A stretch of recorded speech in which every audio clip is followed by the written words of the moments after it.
அனைவருக்கும் வணக்கம். இன்னைக்கு நம்ம தமிழில் வாக்கியங்களை எப்படி கிரியேட்டிவாக எழுதுறதுன்றதை பற்றி பார்க்க போகிறோம். வாங்க. பொதுவாக நம்முடைய மாணவர்கள் வாக்கியம் எழுதுகிறப்ப செய்கிற தவறு என்னதுன்னா, ரொம்ப சுருக்கி எளிமையாக முழுமையற்றதாக அந்த ஒரு வாக்கியத்தை எழுதி விட்டு போயிடுவாங்க. கிளாஸ் லெவல்ஸ் பேஸ் பண்ணி தான் வாக்கியம் எழுதணுன்றதையும் மறந்துட்டு எழுதுவாங்க.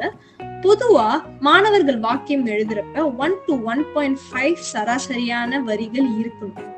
ஆனா இங்க என்ன நடக்குதுன்னா, P5 ஸ்டூடெண்ட்ஸ் P3 ஸ்டூடெண்ட்ஸ் மாதிரி எழுதுவாங்க. ஒரு நிகழ்வை எப்போதுமே விவரித்து எழுதணும்ன்றதை மறந்துட்டு அப்படி எழுதுவாங்க.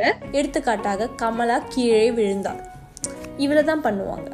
ஆனா இதை விட இன்னும் நல்லா கிரியேட்டிவா எழுதலாம். அதுதான் நீங்க அடுத்த இதுல பார்க்க போறீங்க.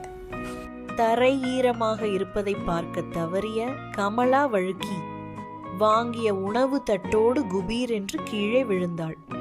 Purpose, reason of the sentence.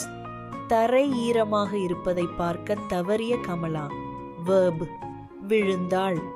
prepositions, கீழே. adverb, குபீர் என்று. இந்த வாக்கியத்தை பார்த்தீங்களா?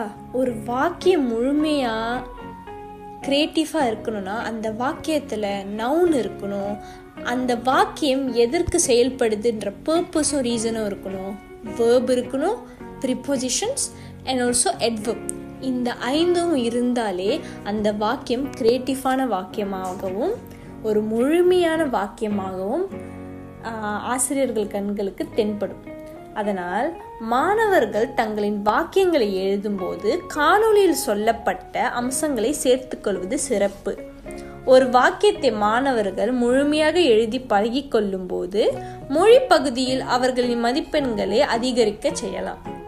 பெற்றோர்களும் ஆசிரியர்களும் இந்த உத்தியை மாணவர்கள் கையாளுவதை உறுதிப்படுத்தினால் தரமான கட்டுரைகளை அவர்களால் கண்டிப்பாக எழுத முடியும்.